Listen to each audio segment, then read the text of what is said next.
area could flash flood, fill like an ocean, and potentially drown us all. Which is why we're going deep into the cave to set up base camp.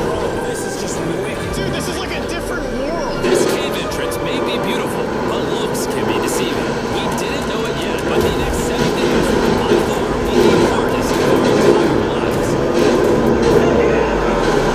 Don't go that side to step over. Entering the mouth of the cave, we stumbled upon an area with high enough elevation to protect us from any flash flood, meaning that it was perfect for camp. Perfect is a crazy word. Good enough is what I would use. Good enough for camp. We spent the rest of it grabbing our supplies that we were dropped with. Each one of these bags weighs like 80 pounds. And as you can see by the footage, we spent around 4 hours. It's very hard to traverse. Getting all of it back up to our basement. Lights on in here. Our supplies are finally at our home base. And if you point the camera over there, you'll see it's pitch black. It took all day. And so we set up the bare minimum for camping grounds. We drilled holes to hang up some ropes. Grab these, pull yourself up. For survival guide Joel, we hung our hammocks. This thin rope is what holds up my hammock. Yep. Ate some dinner and prepared for a very cold night one. Not gonna lie, this hammock is way more comfortable than I thought it would be. Hey. Oh, God. Why is my head so big, bro? This part of the cave is 2.5 kilometers deep, and we're basically camping at the entrance. Tomorrow, we have a lot of exploring.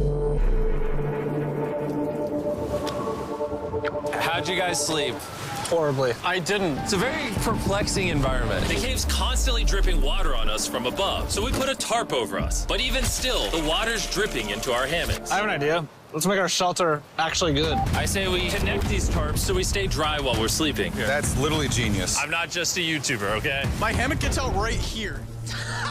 Are we serious right now? This is where I just got out of bed. And we didn't realize it at the time, but this hole is almost 40 feet deep. So while Sean and I got started on the super tarp, Mac and Carl went to see how dangerous this hole was for themselves. Do you see my hammock up there? That is where I slept. Now look at this. And because everything looks the same, and it's probably pretty hard to follow us in this cave, on this map, you can see our home base and how far they're moving away from it. All right, Mac. It's been real, bro. Oh, bro, this is crazy. While the boys are randomly exploring, me and Sean actually have to work on the camp. Why is there a sleeping bag over here? Because it smelled like pee. Ew. Lesson number 1, don't rent your sleeping bags. Why did we rent sleeping bags? Why did we not just buy sleeping bags? We're zip tying the tarps together to create one mega tarp. Don't mind me just trusting this rope with my life. And meanwhile, Mac and Carl were still in a hole. Oh my God, Mac. And eventually, they finally made it to the bottom. Hey! We're supposed to be working on camp. We just wanted to show how dangerous camp was. Just don't fall. It's a skill issue.